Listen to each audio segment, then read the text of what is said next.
பிலாத்து முன் இயேசு தீர்ப்புக்காக நிற்கின்றார். இவர் என்ன குற்றம் செய்தார் என்று என் முன் நிறுத்தி வைத்திருக்கின்றீர்கள்? அவரிடம் நான் ஒரு குற்றமும் காணவில்லையே. அவர் நன்மையைதானே செய்திருக்கின்றார். குருடர்களை பார்க்க வைத்திருக்கின்றார், செவிடர்களை கேட்க செய்திருக்கின்றார், நடக்காதவர்களை நடக்க வைத்திருக்கின்றார், இறந்த லாசரை உயிர்த்தெழ செய்திருக்கின்றார். எத்தனையோ அதிசயமான அற்புதங்களையும் செய்தவர் இவர். இவர் தன்னை இறைமகன் சொல்லிக் கொள்வதில் என்ன தவறு என்று பிலாத்து இப்படி கயவர்கள் முன்னும் மனிதர்கள் முன்னும் கேட்டிருக்க வேண்டும்.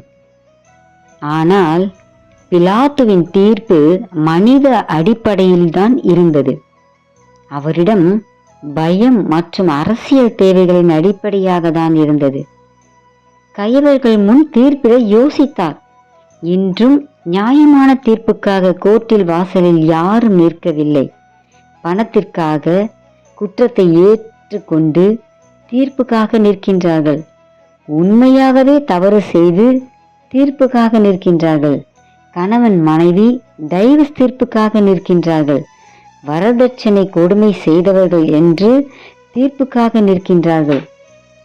இப்படி பல தீர்ப்புக்காக நிற்கும் மனிதர்களை காட்டிலும் இயேசு என்ன அப்படி பெரும் குற்றங்களை செய்திருக்கின்றார்?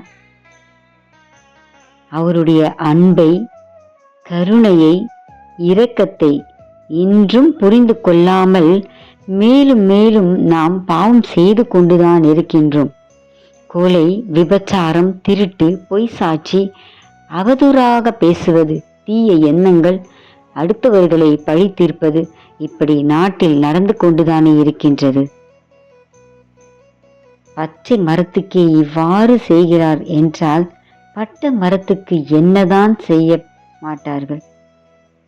ஆண்டவராகிய உண்மையான நீதியான தேவனுக்கு இப்படிப்பட்ட ஒரு தீர்ப்பு, மரண தீர்ப்பு. சிந்திப்போமா? நீதியின் உருவமான இயேசுவை சிலுவையில் அறையக்கூட தயங்காத கயவர்கள் இன்று நாம் பாவமே வாழ்க்கையாய் வாழ்ந்து கொண்டிருக்கும் நமக்கு கிடைக்கும் தீர்ப்புகள் தான் என்ன? நாம் அதற்காக மனம் திரும்ப இயேசு நம்மை அழைக்கின்றார். எங்கள் பாவத்தின் விளைவாய் தீர்ப்பின் வாசலை நின்ற இயேசுவே, உலக ஆசைகளை நாங்கள் வெறுத்து பணத்திற்காக செய்யும் அனைத்து குற்றங்களிலும் தீய எண்ணங்களிலும் நாங்கள் வாழ்ந்து கொண்டிருக்கும் எங்களை உம்முடைய மன்னிப்பால் எங்களுக்கு நிலை வாழ்வு என்றும் ஒரு வாழ்வை எங்களுக்கு தர வேண்டுமாய் கேட்கிறோம் அப்பா. இதோ நாங்கள் அடுத்தவர்களை பழி சொல்லுக்கு ஆளாக்காமல், அடுத்தவர்களுக்கு தீர்ப்பு தராமல், அடுத்தவர்களை சுட்டி காட்டாமல் இருக்க எங்களுக்கு நல்ல உள்ளங்களை தாரும்.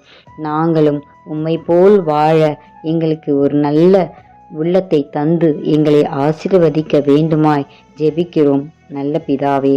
ஆமேன்.